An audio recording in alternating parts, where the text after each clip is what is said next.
세상에 떠도는 기묘한 괴담들. 첫 번째 이야기, 소름 끼치는 기묘한 자전거. 제가 본래 제주도인인데 학교를 본토에서 다니다 보니 하숙을 하게 되었죠. 그런데 하숙하는 집이랑 제가 다니는 대학의 공과대학이랑 거리가 있어서 걸어 다니기가 좀 애매한 상황이라 자전거를 하나 사려고 했죠. 여기저기 알아보고 인터넷도 찾아봤는데 기본이 5만원 되더군요. 그래서 너무 비싸다 생각하고 있던 찰나에 친구 녀석이 도서관에서 오던 길에 수풀에서 버려진 자전거 하나를 봤답니다. 돈도 궁하던 차에 주웠어야겠다는 생각이 들었죠. 친구랑 같이 버려진 자전거가 있는 곳으로 가니 앞바퀴만 없는 자전거 한 대가 버려져 있더군요. 보아하니 누군가 장난으로 앞바퀴만 뺐다가 버린 상태고 그 상태가 꽤나 지속된 상태였습니다. 수풀에서 자전거를 꺼내 뒷바퀴 눌러보고 앞뒤 쇼바 눌러보니 잘 작동됩니다. 그래서 있던 돈으로 앞바퀴를 2만원 주고 달아났죠.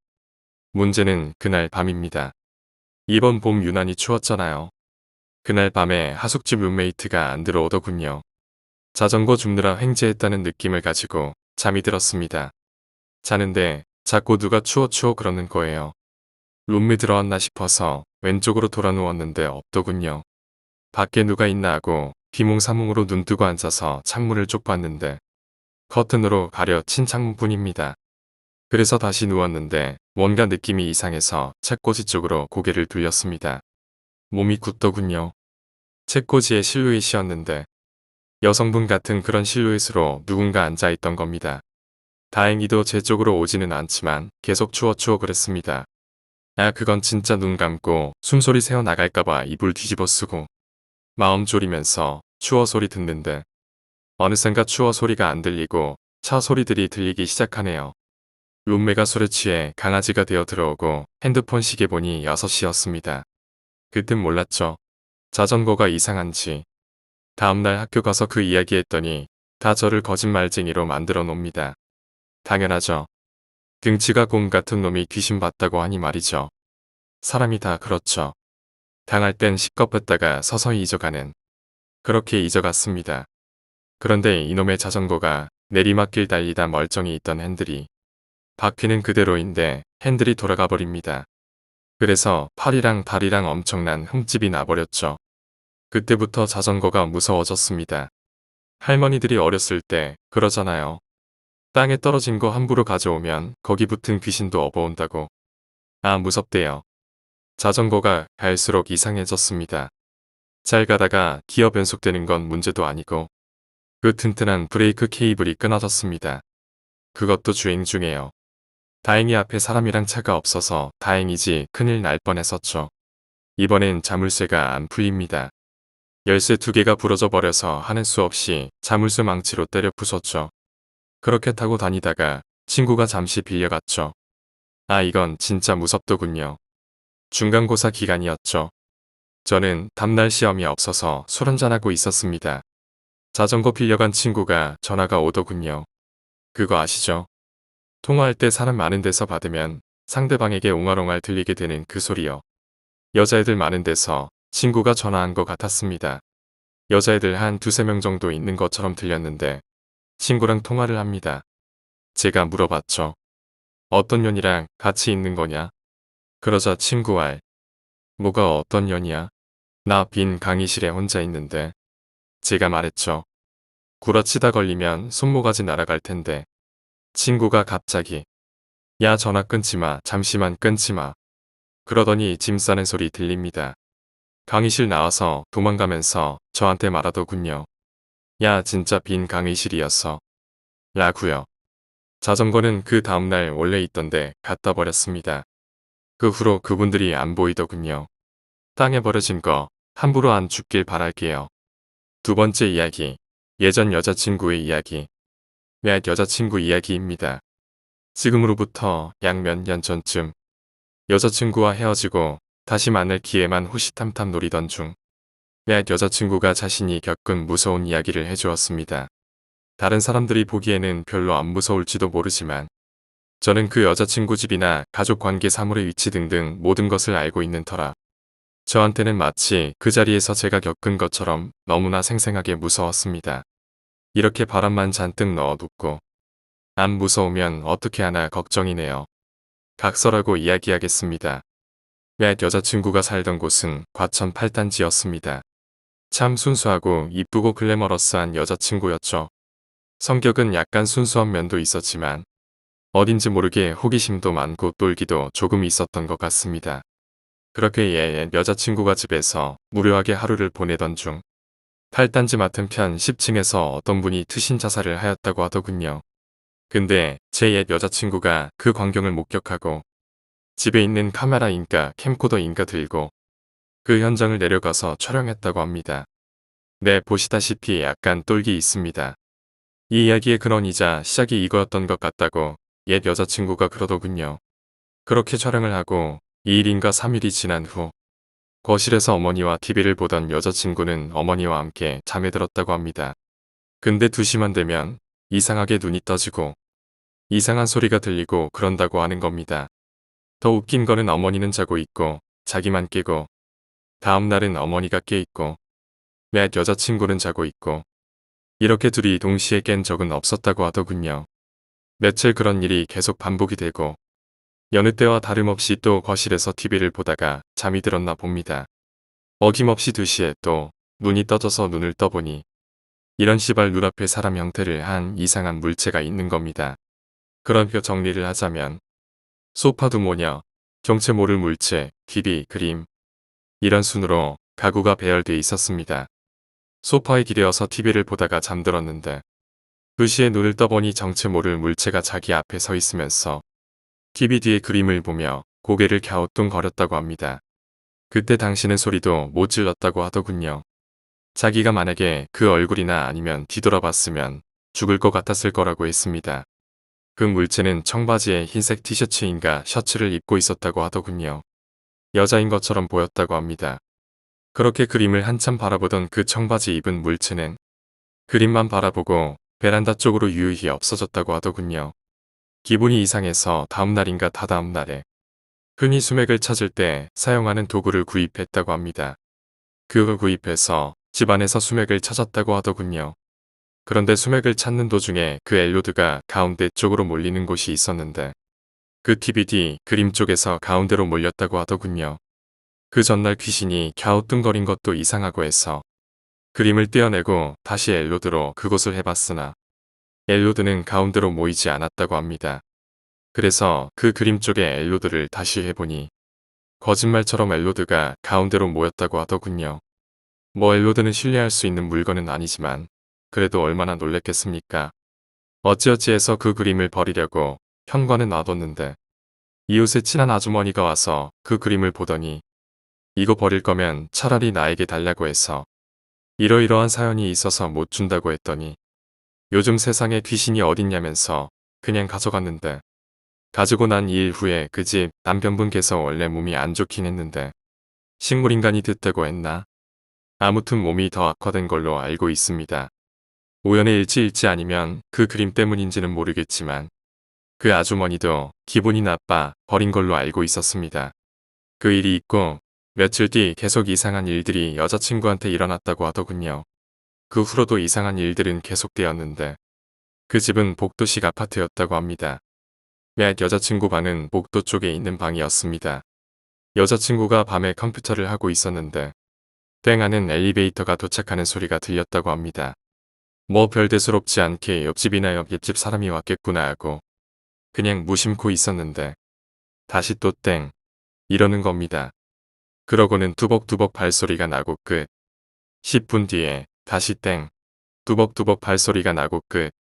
아니 당최 문 열리는 소리나 초인종 소리 옆집 들어가는 소리가 안 난다는 것입니다. 그리고 더 황당한 것은 엘리베이터가 여자친구 집에 있는 층이 아니라는 것이었죠. 여자친구 말로는 귀신은 사람을 해하는 경우도 있지만 대개는 약 올리거나 그러려고 한다고 하더군요. 옛 여자친구 말입니다. 이 사건 말고도 여자친구가 어머니랑 약간 다투고 방에서 컴퓨터를 하고 있는데 늦은 오후쯤 그 엘리베이터 쪽 그러니까 복도 쪽에서 엑스야 잠깐만 나와봐 라고 엄마가 복도에서 부르더랍니다. 한두어 번 정도는 무시하고 있었는데 자꾸 부르니까 안 나가볼 수가 없었죠. 근데 방문을 나가는 순간 제 여자친구는 놀라 자빠졌습니다. 복도에 있어야 할 엄마가 거실에서 TV를 보고 있었던 것이었죠. 그래서 여자친구 엄마한테 나 안 불렀냐고 그랬더니 밖에 나가지도 않았는데 무슨 소리냐고 하면서 그랬다고 하더군요. 이런 얘기를 친구한테 하고 뭐 이렇다 저렇다 해서 친구랑 옛 여자친구와 분신사발을 했다고 하더군요. 별걸 다 합니다. 제가 얼마 전에 무기에서 읽은 글 중에서 귀신을 불러놓고 제대로 안 돌려보내면 그 귀신이 붙는 경우가 있다고 하더군요. 아마도 제 여자친구도 그랬나 봅니다. 분신사발을 하고 귀신이 지금 여기 있냐 뭐 이런 식으로 묻고 다 대답이 맞아 들어가자 놀래서 정상적인 절차를 밟고 끝낸 게 아니라 그냥 접었다고 하더군요. 그래서 그런지 다른 귀신도 봤다고 하는데 그 귀신 얘기는 잘 기억이 안 나네요. 여하튼 간 집안도 어수선하고 그래서 여자친구와 어머니는 제주도에 펜션으로 놀러 갔다고 합니다. 그 펜션 구조는 들은 얘기로는 복층이라고 하더라고요. 2층에는 오디오가 있고 밑에는 거실 뭐 여하튼 엄청 큰 펜션이었나 봅니다. 노래를 틀어놓고 엄마랑 옛 여자친구 둘이서 재미있게 놀고 있는데 자꾸 CD가 튀더랍니다. 그래서 왜 그러지 하고 올라가서 만지려고 보면 잘 나오고 다시 내려가서 놀고 있으면 다시 또 튀고 보통 CD는 자주 튀는 곳에서만 반복적으로 튀는 걸로 알고 있는데 그것도 아니었다고 하더라고요. 뭔가 또 약 올린다는 느낌이 들었답니다. 이 밑에 그래서도 적었지만 옛 여자친구는 하도 일어난 일들이 자주 일어나니까 걔네들이 올 때 소리가 난다고 하더군요. 귀에서 이상한 소리가 나고 등골이 오싹해진다고 하더군요. 그 펜션 안에서는 어땠는지 모르겠지만 음악을 끄고 TV 보면서 맛있는 거 먹고 사진도 찍고 이러게 재밌게 놀았나 보더군요. 밤이 되자 필요한 게 있어서 펜션 근처에 슈퍼에 뭐 좀 사러 가려고 옛 여자친구가 혼자 산길을 내려가고 있었는데 갑자기 또 귀에서 소리가 나고 등골이 오싹해졌답니다. 집에서는 엄마도 있고 할머니도 있고 해서 덜 무서웠을 텐데 산길에 혼자 있으니 더 무서웠나 보더군요. 그래서 슈퍼까지 밀듯이 뒤도 안 돌아보고 뛰어내려왔다고 합니다. 20분이 지나고 30분이 지나고 딸이 안 오니까 걱정되어서 엄마가 차를 타고 여자친구를 찾아 나섰다고 합니다. 창문을 열고 천천히 차를 몰고 가고 있는데 그 어머니 뒤에서도 지이 이런 소리가 나더니 오싹해지더랍니다.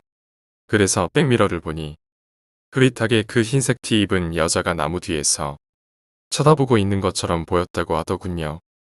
창문을 닫았고 어머니도 슈퍼에서 여자친구를 찾아서 다시 펜션으로 가서 다음날 복귀했다고 합니다. 그러고는 집에서 펜션에서 찍힌 사진을 보는데 펜션에서 정말 이상한 사진이 많이 찍혔다고 합니다. 신명 사진이 찍혔다고 하더군요. 뭔가 물증이 필요했기 때문에 제가 계속 보여달라고 내가 이야기를 나에게 마무리를 지으려면 그 사진을 보여줘야 모든 게 완성이 된다고 자꾸 보여달라고 졸랐지만 사진을 보여주게 되면 못 봐도 이런 일 겪을 수 있다고 해서 결국 보지는 못했습니다. 그 후로는 귀신의 장난이라던가 뭐 이런 것들은 대체적으로 많이 없어졌다고 합니다. 뭐 특별히 굿이나 뭐 이런 것 저런 것 하지는 않았는데 왜 여자친구가 운이 좋아서 이사가서 다 해결된 것인지 아니면 그 후로도 계속 집안 문제라던가 안 좋은 일들이 생기는 것 보니 아직도 그것들이 옛 여자친구에 붙어서 그런 것인지 잘 모르겠습니다. 세 번째 이야기, 도둑놈. 제가 초등학교 때 일이었습니다. 집안 형편이 넉넉하지 않아서 아파트 반지하에서 살았었고 현관문이 제 방 바로 옆에 있어서 집에 누가 왔는지 쉽게 알아차릴 수 있었습니다. 당시 스타 부르드오가 발매되어서 학교를 가야 하는데도 새벽 늦게까지 싱글 플레이에 미쳐 있었죠. 새벽 2시가 다 되고서야 눈이 살짝 풀리고 졸음이 오기 시작하는 겁니다. 슬슬 자볼까 하고 컴퓨터 전원을 내리는 순간 현관문이 열렸다 닫히는 소리가 나더군요. 아빠 이제 오셨나? 아닌데 아까 아빠 주무시고 계셨는데라고 생각하고는 제 방에서 현관문으로 가보려 했는데 갑자기 제 방 문을 누군가 슬쩍 열어보는 게 아닙니까? 그 장면이 아직도 잊히지 않네요. 문틈에서 사람 눈만 보이는 게 정확히 그 눈은 아버지가 아니었습니다. 그리곤 방문을 소리 없이 닫고 제 앞으로 오는데 태권도, 유도 다 필요 없었습니다. 몸이 말을 듣지 않고 다리는 그 어떤 나무의 뿌리보다 단단하게 굳어져 버렸습니다. 소리도 지를 수 없을 만큼 숨통이 마구 조여오고 손에 든 칼을 본 순간 진짜 지릴 뻔했습니다. 하지만 더욱더 무서웠던 건 틈 사이로 보인 눈, 손에 든 칼이 아니라 도둑의 실체였습니다. 그 도둑은 당시 제가 다니던 초등학교 수위 아저씨였거든요. 정말 우습죠? 학교에선 학교 조경과 자비를 하시며 아이들이랑 웃으며 지내는 분이셨는데 그 아저씨가 저희 집에 무장강도로 들어왔다는 게 참 우습더라고요. 선생님, 학교 관련된 공무원분들 가리지 않고 항상 인사를 잘하고 다닌 편이라 저를 알아주시는 분들이 많았거든요. 네, 물론 지금 수희 아저씨도요. 서로의 얼굴을 확인하는 순간 수희 아저씨는 얼마나 당황했는지 칼을 내동댕이 치며 도망가 버렸고 저는 그제 아빠 라고 소리를 지르기 시작했습니다. 도둑이 도망가면서 닫는 문소리와 저의 비명소리에 깜짝 놀라 달려오신 부모님께서 제 방의 상황을 보고 아버지는 한마디도 없이 그대로 뛰쳐나가셨고 어머니는 경찰에 신고하고 저를 달래기 시작하셨습니다. 경찰이 왔고 칼을 따로 챙겨서 경찰서로 갔습니다. 경찰서에 가서도 얼마나 긴장이 되고 무서웠던지 횡설수설했던 기억이 나네요. 아무튼 어머니와 경찰서에서 진술하고 있는 중에 아버지가 오셨습니다. 아버지 혼자가 아닌 그 수희 아저씨랑 말이죠. 결국엔 말 한마디 없이 뛰쳐나가시더니 잡아오셨더라고요. 저희 아버지는 사설경비업체에서 오랫동안 근무하셨던 분입니다. 경찰서이고 부모님도 계셨지만 당최 입이 떨어지지 않더군요. 처음으로 집안에 들었던 도둑이고 처음으로 마주친 도둑이었기에 너무 쇼크가 커서 그런 것 같았습니다. 진술 과정 중에 수희 아저씨가 범행을 인정하게 돼서 사건은 수월하게 마무리되었고 학교에서는 그 아저씨를 다시는 볼 수 없었습니다. 그리고 저희 아파트에 몇 차례 좀도둑 사건이 좀 있었는데 그 모든 사건의 소행범이 수희 아저씨였다네요. 그리고 수희 아저씨의 집은 같은 아파트 반대편 건물이었다네요. 네 번째 이야기, 군대 실화. 저는 15사단 50연대 1대대에서 근무하다가 신교대랑 통합이 되면서 2대대로 다시 근무하게 되었습니다. 2대대에서의 제 생활은 상병이나 되었지만 근무지를 다른 곳으로 옮기다 보니 창고 청소 등등 1대대 생활과 너무 달라 고생 좀 먹었죠. 그렇게 짭밥을 하루하루 먹어가고 군번이 꼬였지만 당직도 서게 되고 시간이 흘렀습니다. 저희는 짬 되는 사람이 한 번은 중대에서 당직 서고 한 번은 지통실에서 당직을 섭니다. 그날은 아마도 지통실에서 당직을 서는 날이었을 겁니다. 이 부대 와서 처음인가 두 번째인가 잘 기억이 나질 않지만 모참들한테 순찰 또는 요령 이런 것들과 뭐 이것저것 괴담들을 들었습니다. 저희 부대에는 대공초소라고 산 중턱까지 올라가서 근무를 서는 곳이 있었는데 저 오기 전에 귀신 본 사람들이 하도 많아서 굿도 지내고 그랬다고 하더군요. 대공초소에서 산 중턱까지 쭉 계단이 늘어져 있는데 어느 여자 귀신이 잘린 아이 목을 들고 계단을 올라온다고 그러더군요. 아니면 아이가 여자 목을 들고 오는 거였나. 여하튼간 둘 중 하나일 겁니다. 그걸 본 사람도 한둘도 아니고 해서 대대장이 굿을 지냈다고 합니다. 아무튼 그날 당직을 서고 당직사령과 함께 순찰을 도는데 저희 부대에서 키우는 똥개 한두 마리가 어디선가 당직사령 냄새를 맡고 반갑다고 튀어오는 겁니다. 뭐 그래서 그 똥개 두 마리는 사령과 저와 함께 탄약고 위병소 대공초소 등등 순찰을 하고 있었죠. 비도 많이 오는 것도 아니고 으스스하게 오고 살짝 공포스러웠지만 당직사령과 똥개 두 마리가 있었기에 그다지 무섭진 않았습니다. 근데 대공초소를 가려면 CP에서 제2연병장으로 올라가는 계단으로 올라가서 연병장에서 산으로 올라가는 계단으로 올라가야 하는데 그때 강아지 두 마리 중 한 마리는 제가 안고 있었고 새끼 강아지라 한 마리는 뒤따라오고 있었습니다. 연병장에 올라서고 그 으스스한 계단이 보이기 시작하고 근무자들도 월광 때문인지 잘 보이더군요. 그런데 연병장 올라서서 몇 발짝 걷자마자 미친 듯이 강아지들이 짖기 시작하더니 그 어린 강아지하고 그 똥개 강아지가 허공에 대고 짖기 시작하는 겁니다. 야밤에 그러더니 안고 있는 강아지가 막 발버둥 치고 절 뿌리치더니 뒤도 안 돌아보고 도망가는 것입니다.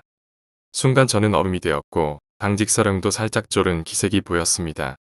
그렇지만 순찰은 돌아야 하기에 대공초소 쪽으로 발걸음을 옮기며 당직 사령을 따라갔습니다. 따라가는 도중에 그 계단을 오르는데 뒤에서 갑자기 찌 이런 소리가 나더라고요.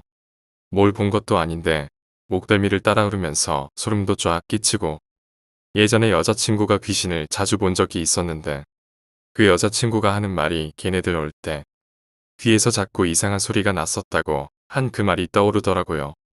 그래서 그런지 두리번 대봤지만 아무것도 보이지 않고 그래서 순찰을 잘 마치고 CP에 돌아가니까 뒤에서 소리도 안 나고 소름도 안 돋더라고요.